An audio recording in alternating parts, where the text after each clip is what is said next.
Dear Diary, welcome to Cardiff.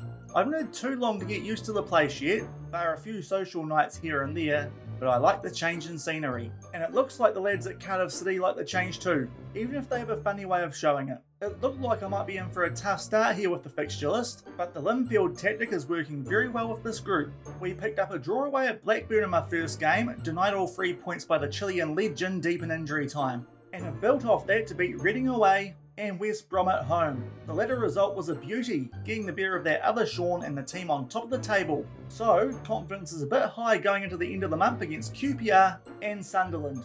Points here would set us up very nicely for what looks like a kind January schedule. There is a bit of dead wood in the squad though, and it needs to be binned. The wage budget is well over the limit, and there isn't enough transfer budget to balance things out. And that's a problem because Perry Ing is off contract at the end of the season, and I can't do a damn thing about it. Might be some work to do in the January transfer window. Until next time.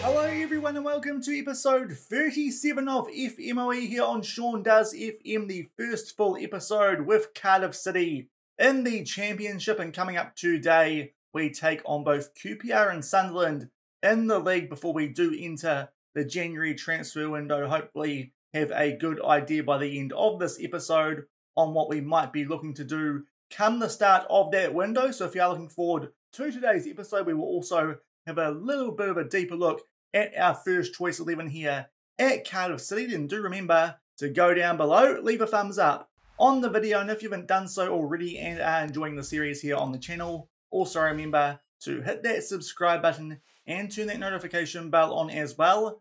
It is greatly appreciated, but obviously this is our first full episode at Cardiff City. If you missed how we did make the move over from Linfield, I'll leave the episode at the end of last week over in the top right corner if you want to go and check that one out. But we have played a few games to start our tenure here at Cardiff since then. We've pretty much just loaded up the exact same tactic with a few minor tweaks from what we did have at Linfield. Most notably, our ball-winning midfielder is on support instead of defend. But apart from that, it's more or less the exact same tactic that we did have at Linfield at the end of last week. And thankfully, it's worked quite well here at Cardiff. First off, we took on Blackburn, who at that stage, I believe, were up in fourth. Unfortunately, after a lot of injury time, well past what was supposed to be 2 minutes, Ben Brereton Diaz put the ball in the back of the net, the Chilean legend, and we got denied there by a bit, I think,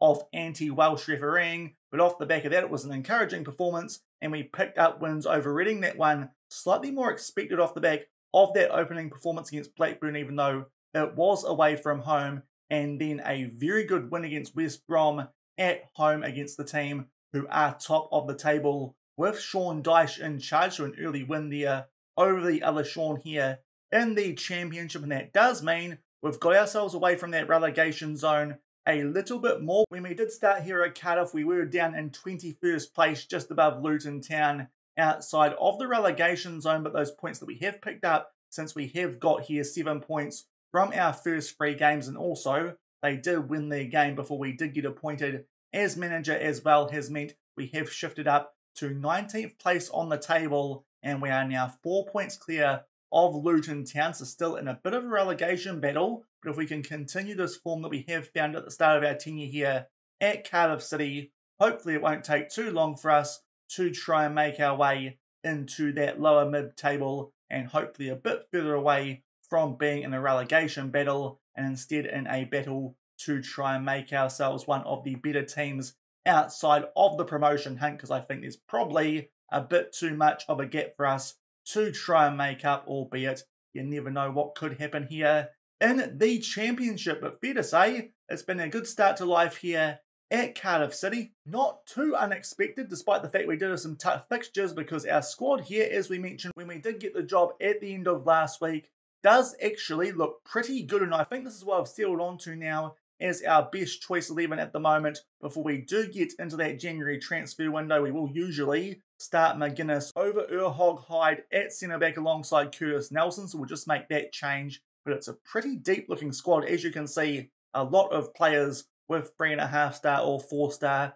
current abilities. We'll have a quick run through of our usual first choice 11. I will say, usually Robinson would be there as a wing option and maybe Galasai up front instead of Keon Atete. But Atete is quite a big lad. He's a big meaty boy and has done a good job for us since we've come here so far. So he might be able to nail down that starting spot up front if he does continue his good early form. The former Tottenham man, but the rest of our team is pretty much fully available at the moment. I think we're going to start at goalkeeper for this upcoming season. Gaetan Poussin, he is in on loan from Brentford. He would be a goalkeeper. We might have looked to keep here on a permanent deal with that 3.5-star potential and a value of only £60,000. That wouldn't be too bad with our current transfer budget available here at Cardiff, but he is unlikely to get his work permit extended at the end of this season when his contract with Brentford does expire. So unfortunately, I'm not too sure if we would have been able to keep him around anyway, but hopefully he does a good job for us in these upcoming games he is in there, because our usual first choice goalkeeper in Dylan Phillips did pick up an injury off the back of that first game in charge, but since then Poussin's done a pretty good job anyway and does have slightly better star rating than goal, so we're going to give him a run over the experienced Phillips in goal here at Cardiff. Probably the player to watch in this team is our right back, and Ben Hardy. He is only 17 years old, 3.5-star current ability and 5-star potential. I really like the look of him as a future star here at Cardiff City, so hopefully he will do a good job for us at right back and get plenty of minutes so he can fulfill that potential that he does have. But at only 17 years old, already won cap for the Welsh national team. I quite like the look of him. He can also play centre-back, but at 1.78 metres tall, I do think he will be a lot better. Out on the right-hand side, our centre-back partnership, Mark McGuinness is on the right-hand side. Very, very good aerial threat that we are going to try and use from set pieces, because the board here would like us to play attacking football and also be lethal from those dead ball situations. And alongside him, we do have Curtis Nelson, the 32-year-old Englishman with 3.5-star current ability and potential. And in behind that, we do have the likes of Hyde as well. So at centre-back, we are quite well covered here. And out on the left-hand side, Les Mataju is there, the Czech Republic 29-year-old, 3.5-star current ability and potential. So it's fair to say we do look quite solid in defence, especially with backups like Hyde, Perry Ing, who we are going to get into a little bit later when we do get over to the wage budget, and also Du Yong Sterling, who we're probably going to have to retrain a bit as a left back instead of a right back. That will just balance out our defensive backup a little bit better. In terms of the midfield, two good options here. First off, Connor Coventry as the ball-winning midfielder. On support, I thought that might just be a little bit more useful than being on defend. Thought that might work better with the defensive midfielder alongside. He is a good, solid 25-year-old out of Ireland with that 3.5-star current ability and 4-star potential, quite well-rounded. And alongside him is Joe Rowles, the club captain, 32 years old from England, another very well-rounded midfielder to partner Coventry, and has been here for a very long time, 436 appearances. Going forward to the attacking midfield, this is one of our options. We could actually play up front, but he does look quite well suited to this role as an attacking midfielder, and that is Ruben Colwell, the 23-year-old out of Wales, 3.5-star current ability and 4-star potential. Good player to have in that position, either side of him at the moment. Serhal Galasay is going to start for us out on the right wing, especially while Robinson is out with that injury. Otherwise, we might have considered starting the Guinean up front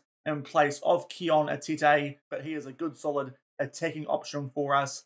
Formerly of Lens, and out on the left-hand side, Milin Žakalis out of Croatia. He is a solid option at 3 stars current ability and potential. And up front, as mentioned earlier, the big, strong, tall boy in Keon Atete, who might just be a little bit better than he looks in terms of his attributes based on that size that he does have. He's had a good start to life here since we have been in charge at Cardiff City, and then we make our way down to the bench. We ran through the defence before, some decent defensive midfield backups as well there, and Andy Rinomota, Alex Patterson, who can also cover left wing, Isaac Davies can cover all of the front couple of positions, and Cian Ashford makes his way onto the bench while Robinson is out with an injury. And we've also got a few other useful players down there in the likes of Clark Salter, Phillips of course as a backup goalkeeper, as well as Langley and Jack Simpson as well. And below that, some players who we're probably going to have to try and get rid of because there is a little bit of dead weight there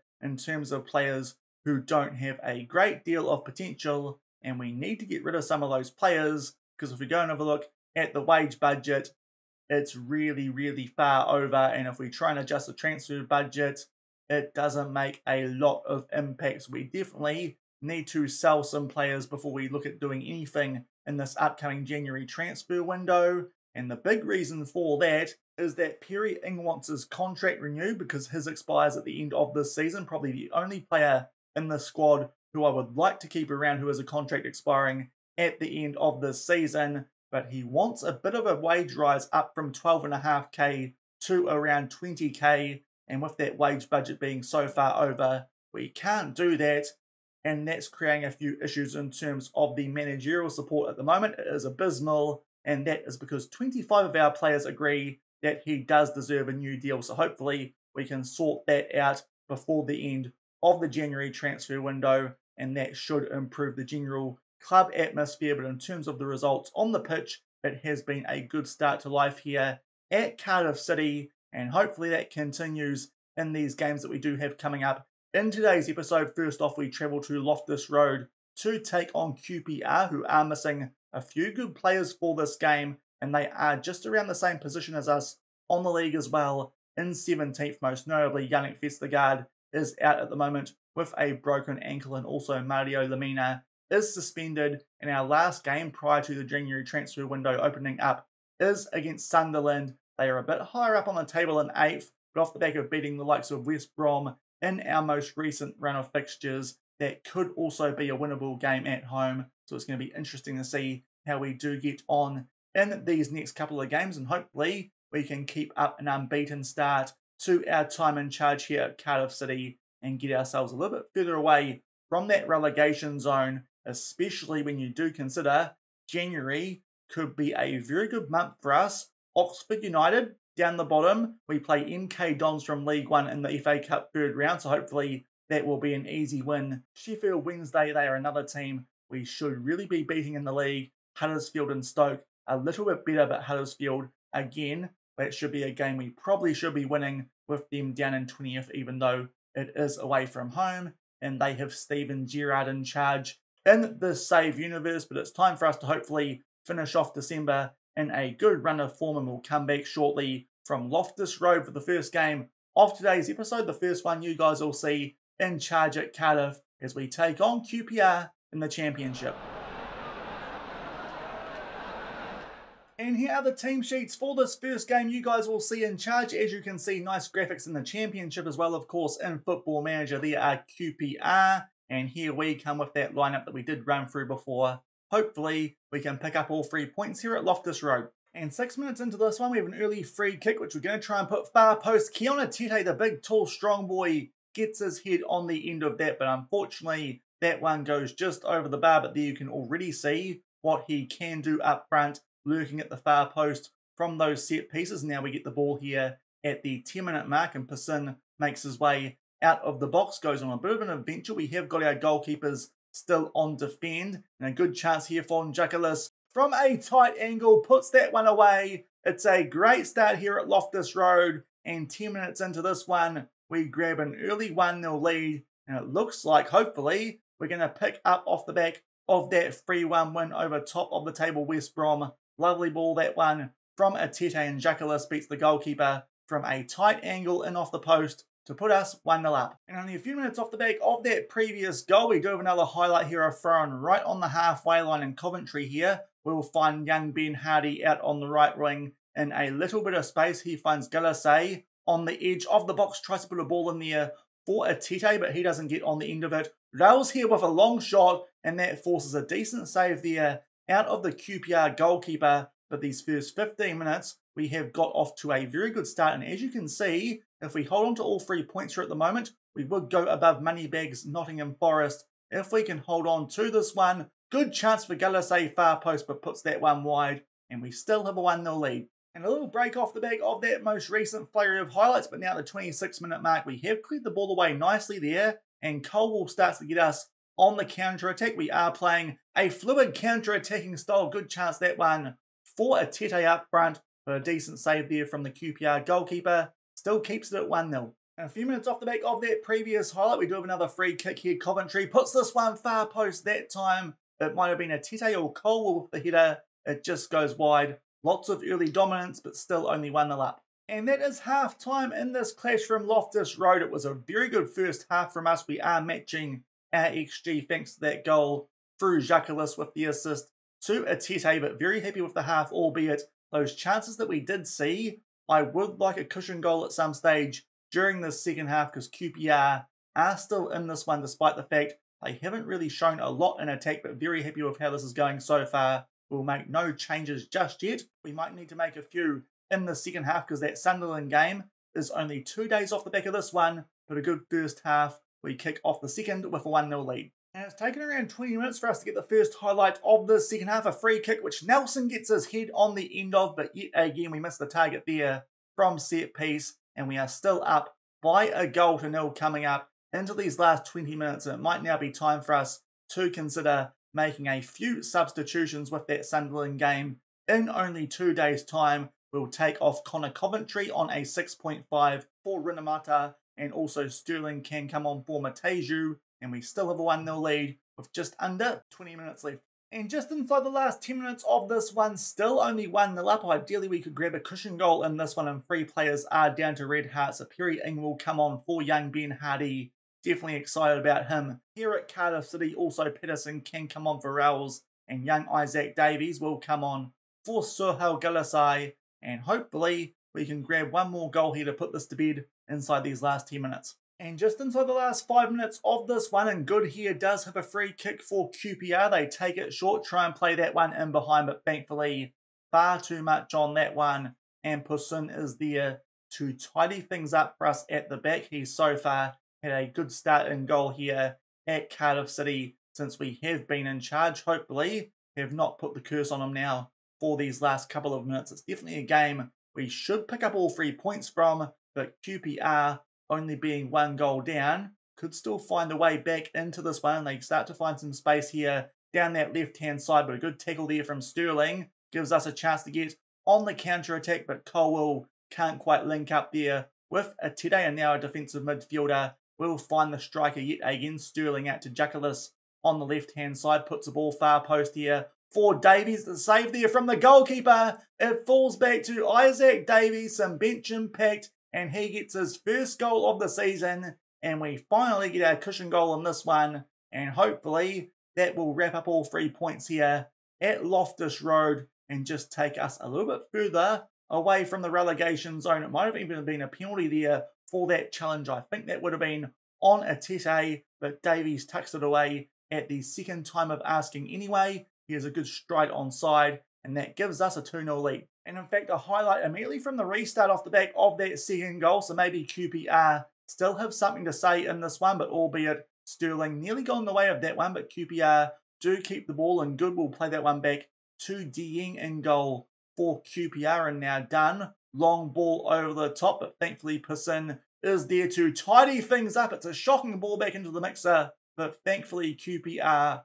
well off target with that open net, just begging for that one to be put in the back of it. And now we are down the other end for a free kick. It's a push on a Tete, I think, and that does give us the chance to make sure we're going to pick up a healthy win here at Loftus Road. A penalty which Pedersen off the bench is going to take. He sends the goalkeeper the wrong way. Looks like he put that one in the bottom left corner, and after only being up by 1 goal for a long part of that game, we are going to pick up, I think, a deservedly comfortable 3-0 win in this one off the back of 2 late goals, and that will keep our good start to life here at Cardiff City going. It was a good solid performance. QPR did have their chances, but just did not hit the target enough. It sounds like what was happening to us at Linfield come the latter stages of our time in charge there in the Europa League. But a good performance there, especially some bench impact with those late goals to make sure that we did pick up all 3 points, and hopefully most of the same players will be able to back up against Sunderland in only a few days' time. We'll go forward and get through the post-match talk to the team, and also, if we need to do one, an interview as well, but we don't. And here is an update on what the championship table does look like, and indeed we do move up to 15th off the back of that result, so we put ourselves now 7 points clear of the relegation zone. Hopefully we might be able to make that gap a little bit further coming up shortly as we take on Sunderland back in Cardiff.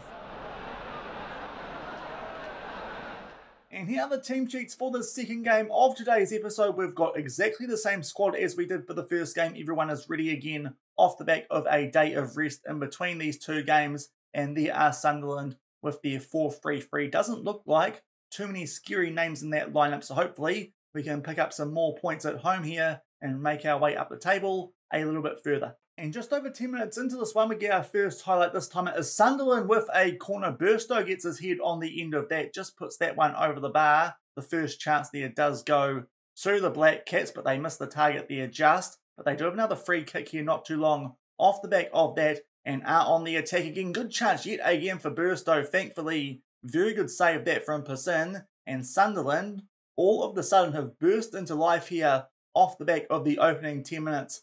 In this one, Johnson plays that one back to Elise. It might be another chance here for Sunderland. And Anthony this time with a wonderful finish into the top right corner. And to be fair, off the back of that early flurry of highlights that we have seen, I don't think we can argue about being 1-0 down here at the 15-minute mark. Nice ball there from Invia. And unfortunately, I think that's probably Hardy who does not pick up his man. Good finish that time from Anthony to beat Persin. And we go 1-0 down fairly early. And not off the back of that opening goal to Sunderland. Another free kick here for them in a dangerous area right on the edge of the box. Eric will line that one up. Thankfully comes off the underside of the crossbar. And we can just scramble that one away. But certainly Sunderland on the front foot early in this one so far. We've had very few chances and are still 1-0 down. And about 10 minutes shy of half time, it is another throw in here for Sunderland. Yet again, they are on the attack from a highlight that we have seen, but Colwell there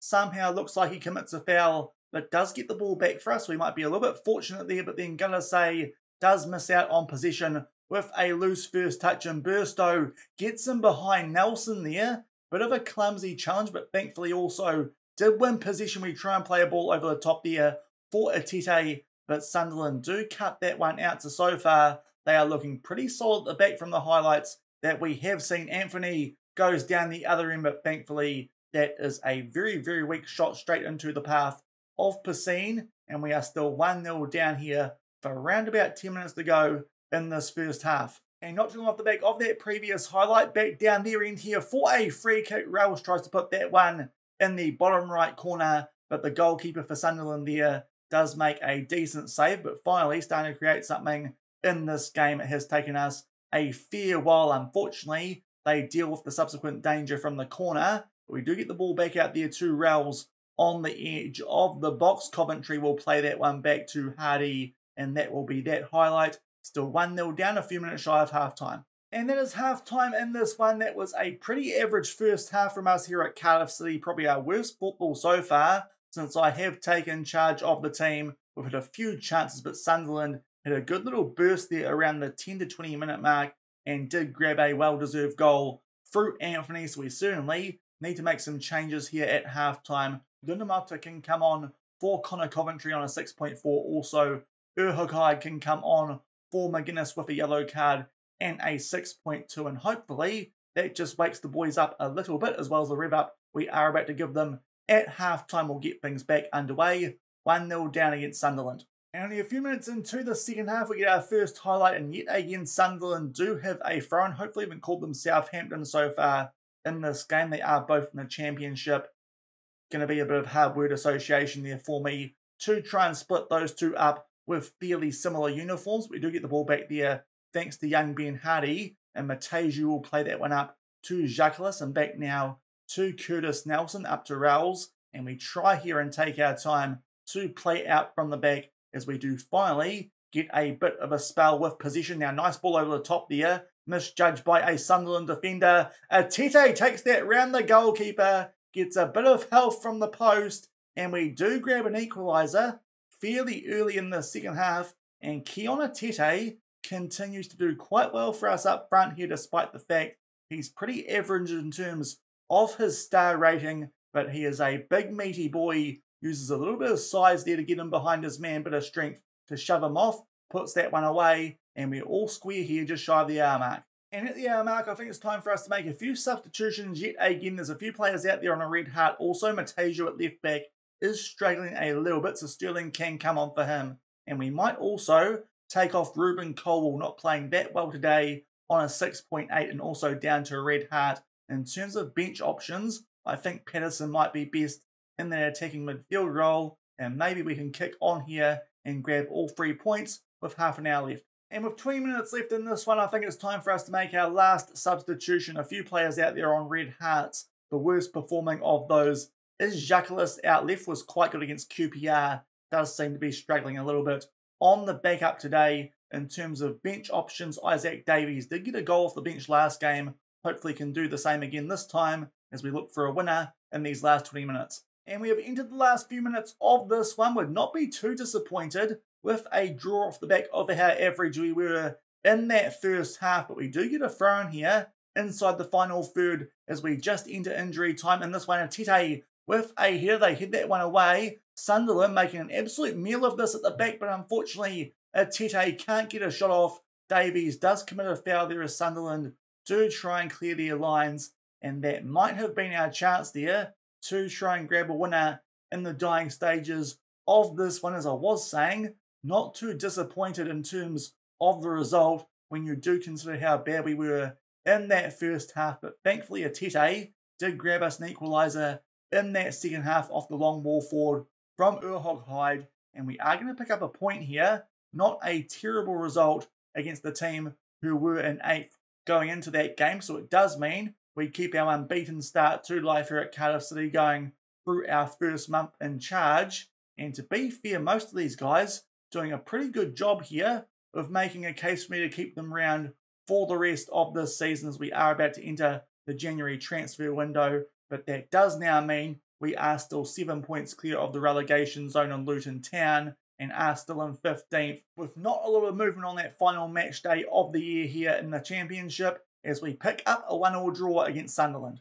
And back in the inbox off the back of those 2 games in today's episode, and that does wrap up a pretty good first month in charge here at Cardiff. 6 unbeaten that first game against Blackpool. We weren't actually manager before we came in before that Blackburn game, but 3 wins and 2 draws. I think we'll take that to start off life here at Cardiff City, and we are starting to get ourselves a little bit further away from that relegation zone. So hopefully, with that quite kind-looking schedule that we did have coming up in January, we can move up a little bit more and maybe start to challenge for the upper mid-table positions come this championship season. Before next season, we probably look to make a proper promotion push. And one thing I did forget to mention earlier, while I was on a bit of a roll with the Perry Ing situation, in terms of the finances here at the club and the club vision, the owner is looking to sell the club.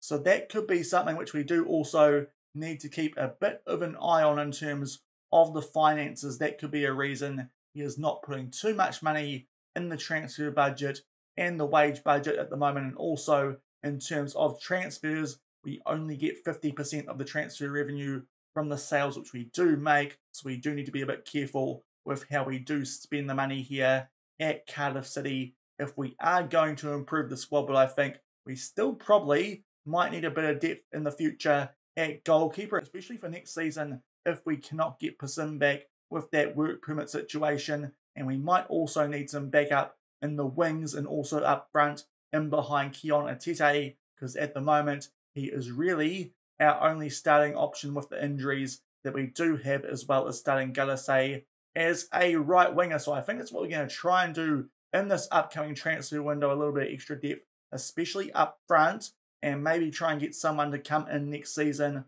to fill in that goalkeeping spot. And also, of course, try and sell some of these fringe players so we can renew that contract of Perry Ing if we do get the chance with that wage budget situation putting pay to that for the moment. But that will do it for today's episode. If you enjoyed that first one at Cardiff City, then do remember to go down below, leave a thumbs up on the video, and if you're new to the series and haven't done so already, also consider hitting that subscribe button and turn that notification bell on as well. The next time you will see me, yet again, probably in a couple of days' time, with it still being holiday season. I think most of these games in January are quite kind to us, but the ones towards the end of January do look interesting. Stoke and Hull City, two teams who were both recently on the hunt for managers, especially Stoke City. They were after us at one point. That was a little bit unfortunate because their key player and captain at the time was Chris Wood. Interesting to see that has been changed since Roberto De Zerbi has taken charge, but Stoke City does look like an interesting matchup to round up January, and off the back of that, we might play that one against Hull City, and in between then, give you guys an update on deadline day and what we have done in the January transfer window. So we'll probably come back at the end of January and show you guys exactly what we have done in the first transfer window that we do have here at Cardiff City. So until then, thank you very much for watching, keep on keeping on, and I'll see you then. Cheers.